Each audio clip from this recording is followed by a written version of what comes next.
គ្រាន់តែចុះពីសង្វៀនភ្លាមអេអាមរិនវាចប់ប្រកាសយកតម្លៃខ្លួនទិញស្បៀងជូនវីរៈកងទ័ពជួរមុខនិងជនភៀសសឹក នេះហើយទៅសាកសមជាកីឡាករជួបមុខគុនខ្មែរក្រោយពីយកឈ្នះដៃគូប្រកួតការពីយប់មិញភ្លាមអ្នកលេងកាយឆេះជង្គង់ហោះអេអាមេរិនភូថងប្រកាសយកតម្លៃខ្លួនទៅទិញស្បៀងជួយវីរៈកងទ័ពជួបមុខនិងបងប្អូនជនភៀសសឹកផ្លែតការវិលត្រឡប់មកកាន់សង្វៀនប្រកួតជាថ្មីលើកនេះអាមេរិននៅតែរក្សាភាពល្អនៃការប្រកួតទាំងទម្រង់វាយនិងការយកឈ្នះគូប្រកួតបានផ្ដាច់ដៃគូនៅដើមទឹកទី2នៅលើសង្វៀន Gettysburg គុនខ្មែរ Tour Concert នៅខេត្តតាកែវកាលពីយប់មិញដែលមានការផ្សាយផ្ទាល់លើកញ្ចក់ទូរទស្សន៍ថោនហើយប៉ះជើងខ្លាំងរងហេសាមយប់មិញនេះអាមេរិនបានប្រើប្រាស់បច្ចេកទេសព្រមទាំងភាពវៃឆ្លាតជាពិសេសគឺការប្រើប្រាស់ក្បាច់ទាត់ជើងក្រោមក្រោយពេលដឹងចំណុចខ្សោយរបស់ដៃគូភ្លាម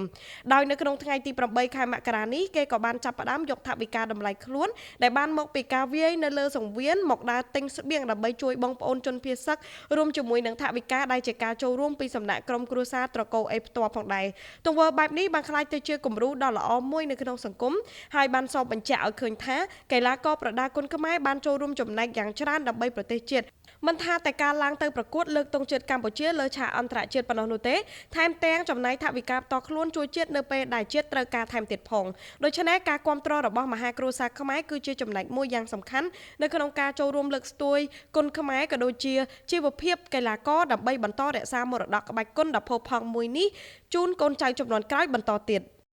ខ្ញុំបាទអិនរដ្ឋិចិត្រពី Big News